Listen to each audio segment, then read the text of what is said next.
धन से बड़ा श्रम एक गांव था जिसका नाम सोनपुर था। गांव में रामू नाम का एक गरीब किसान रहता था। वह मेहनती और ईमानदार था, लेकिन उसकी फसल हमेशा मौसम की मार झेलती थी।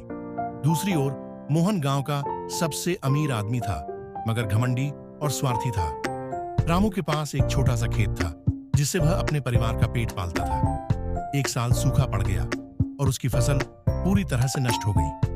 परेशान होकर वह गांव के जमींदार मोहन के पास मदद मांगने गया। मोहन बाबू, मुझे थोड़े पैसे उधार दे दीजिए, मैं अगली फसल के बाद लौटा दूंगा, रामू ने विनम्रता से कहा। मोहन हंसते हुए बोला, रामू, मेहनत से ज्यादा दिमाग से काम करना चाहिए। अगर तुम्हें पैसे चाहिए तो अपने खेत मेरे नाम कर दो। रामू के पास कोई और चारा नहीं था, तो उसने मजबूरी में अपने खेत के कागजात मोहन को दे दिए। इस कारण मोहन बहुत परेशान रहने लगा। वो किसी से बात नहीं करता था।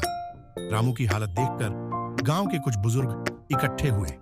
उन्होंने सोचा कि अगर ऐसे ही चलता रहा तो मोहन धीरे धीरे पूरे गांव की जमीन हड़प लेगा। उन्होंने एक योजना बनाई। गांव के लोग मोहन के पास गए और बोले, मोहन बाबू, आपने जो किया वह ठीक नहीं था। अगर आप सच में समझदार हैं तो एक बार गांव वालों की मदद के खुद खेत में काम करके दिखाइए।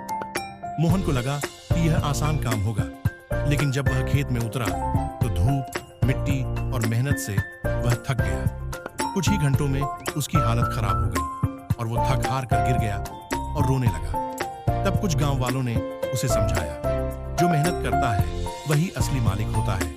अगर किसान ना हो, खेती कौन करेगा? धनी आदमी भी भूखा मर जाएगा, तुम भी अमीर नहीं रहोगे। मोहन को अपनी गलती का एहसास हुआ और उसने सारे गांव वालों से माफी मांगी और उसने रामू को उसके खेत वापस लौटा दिए और यह भी वादा किया कि आगे से वह गरीबों की मदद करेगा।